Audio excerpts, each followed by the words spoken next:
Medical university के entry test में आए हुए सवालात को हम सॉल्व कर रहे हैं और आज हमारे पास फिजिक्स का पेपर है 2007 का और उसके पहले 5 सवाल अब सॉल्व करेंगे सॉल्यूशन के साथ। पहला सवाल है A 60 watt bulb is operated by 240 volts. What is the current through the bulb? ये इंटर का सवाल है करंट इलेक्ट्रिसिटी वाले चैप्टर का और इसमें आपको पावर दिया गया है और वोल्टेज दिया गया है, करंट पूछ रहा है। तो ये बहुत ही आसान सवाल है। फॉर्मूला आपको पता होना चाहिए, पावर बराबर होता है करंट मल्टीप्लाई बाय वोल्टेज के और करंट बराबर होगा power divide by voltage. Power दिया गया है 60 और वोल्टेज दिया गया है 240, डिवाइड करेंगे तो आंसर आएगा 0.25 एम्पियर्स। अगला सवाल हमारा है the rate of change of momentum of a body falling freely under gravity is equal to its. ये जो सवाल है ये मैकेनिक्स का है फर्स्ट ईयर का और इसमें दो कॉन्सेप्ट जो है वो एक साथ पूछे गए हैं। Rate of change of momentum, rate of change of momentum कहते हैं फोर्स को, और अगर कोई ऑब्जेक्ट फ्री फॉल कर रहा होता है तो उस वक्त जो उस पर फोर्स एक्ट कर रही होती है वो होती है उसका वेट। ठीक है जी, तो rate of change of momentum हो गया फोर्स और जिस फोर्स से वो नीचे आ रहा है वो किसके बराबर होती है, वेट के। तो इस सवाल का सही आंसर है वेट। तीसरा सवाल, ये सवाल थोड़ा सा मतलब आप इसको कॉम्प्लेक्स कह लें क्योंकि इसमें आपको कई मतलब चारों ऑप्शन पढ़ने पड़ेंगे और वो लेंदी भी हैं क्योंकि कोई भी ऑप्शन सही हो सकता है। Car X is traveling at half the speed of car Y and car X has twice the mass of car Y. Which statement is correct? Car X है उसकी रफ्तार कार Y के मुकाबले की रफ्तार में आधी है और जो मास है कार X का वो कार Y के मुकाबले में डबल है। तो हमें ये पता लगाना है कि उसकी काइनेटिक एनर्जी का क्या ताल्लुक या रेशो बन रहा है Y की काइनेटिक एनर्जी के साथ। तो इसको हम सॉल्व कर लेते हैं। वैसे जवाब इसका ये है कि कार X जो है उसकी काइनेटिक एनर्जी हाफ होगी कार Y के मुकाबले में, लेकिन कैसे, तो वो सॉल्यूशन देखते हैं हम।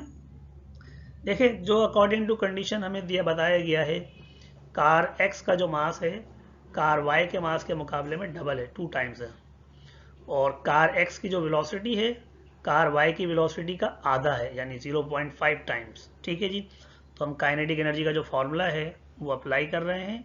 कार X की काइनेटिक एनर्जी मालूम करेंगे, फॉर्मूला है 1/2 mv², 1/2, लेकिन according to condition car X का जो मास है वो कितना है 2my, तो हमने mx की जगह क्या पुट कर लिया 2my, और वेलोसिटी कितनी दी गई है 0.5 वेलोसिटी ऑफ y।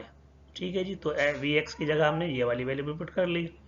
अच्छा 1/2 को ऐसे रहने दिया, 2my को ऐसे रहने दिया, 0.5 का स्क्वायर करेंगे 0.25 हो जाएगा और वेलोसिटी का स्क्वायर करेंगे तो वेलोसिटी स्क्वायर हो जाएगा। 2 और 0.25 इन दोनों को मल्टीप्लाई किया तो आंसर बना 0.5, इसको हमने लिख लिया पहले। 1/2 my और v²y इनको हमने एक साथ लिख लिया। तो अगर आप गौर से देखें ये फॉर्मूला बन गया काइनेटिक एनर्जी का, हाफ mv², लेकिन ये किसकी काइनेटिक एनर्जी है y की, तो हम इसको काइनेटिक एनर्जी ऑफ y करके लिख लेते हैं और बाहर ये किससे मल्टीप्लाई हो रहा है 0.5 से।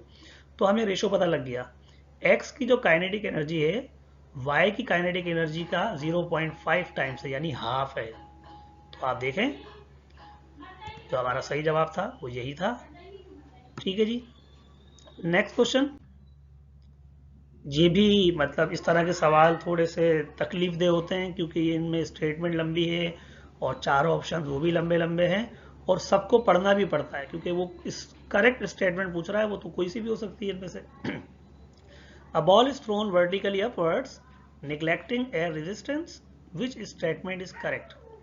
एक गेंद को बिल्कुल सीधा ऊपर फेंका गया और हवा की जो रेजिस्टेंस है वो नहीं है, तो बताइए इनमें से कौन सी स्टेटमेंट करेक्ट है।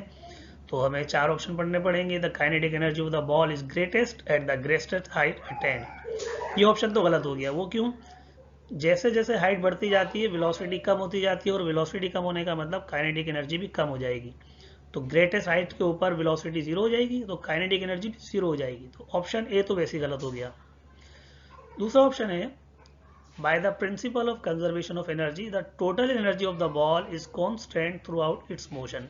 ये हमें कुछ सही लग रहा है। उसकी वजह यह है कि जब कोई चीज़ नीचे से ऊपर जाती है तो उसकी काइनेटिक एनर्जी कम होती जाती है, लेकिन उसी वक्त पोटेंशियल एनर्जी बढ़ती जाती है, और टोटल एनर्जी जो होती है वो हमेशा सेम रहती है। ठीक है, तो वैसे सही जवाब तो बी ही है, लेकिन कभी भी ये गलती नहीं कीजिएगा कि 4 ऑप्शन ना पढ़ें, क्योंकि बाज़ दफ़ा 2 ऑप्शन भी करेक्ट हो सकते हैं, तो आपको सी और डी भी पढ़ना पड़ेगा। By the principle of conservation of momentum the momentum of the ball is constant through out it's motion. ठीक है जी, कंजर्वेशन ऑफ मोमेंटम अप्लाई करेंगे तो यहाँ पर मोमेंटम कंजर्व नहीं होगा, क्योंकि ये आइसोलेटेड सिस्टम नहीं है, तो ये ऑप्शन भी गलत हो गया। और डी है the potential energy of the ball increases uniformly with time during the ascent. ऊपर जाते हुए पोटेंशियल एनर्जी बढ़ती ज़रूर है, लेकिन वो यूनिफॉर्मली नहीं बढ़ रही होती है। ठीक है जी, तो ऑप्शन डी भी गलत है। इसका मतलब सही ऑप्शन है B. Now the question number 5, the gravitational field strength at a point P on the earth surface is numerically equal to. किसी भी पॉइंट पर ज़मीन के ऊपर जो ग्रेविटेशनल फील्ड की ताकत या स्ट्रेंथ होती है वो किसके बराबर होती है। देखिए भाई, वो फोर्स जो जिससे ज़मीन किसी चीज़ को अपनी तरफ खींचती है वो उस ऑब्जेक्ट का वेट होता है। ठीक है, तो अगर आप यहाँ से देखें ऑप्शन नंबर सी को, the force acting on any body placed at P, यानी उस पॉइंट पी के ऊपर उस ऑब्जेक्ट पर जो फोर्स लग रही होगी वही उसकी ग्रेविटेशनल फील्ड की स्ट्रेंथ बताएगी, और उस फोर्स को हम क्या कहते हैं, weight. The gravitational field strength is equal to the weight of the object. ठीक है जी, आज के हमारे सवाल मुकम्मल हो गए।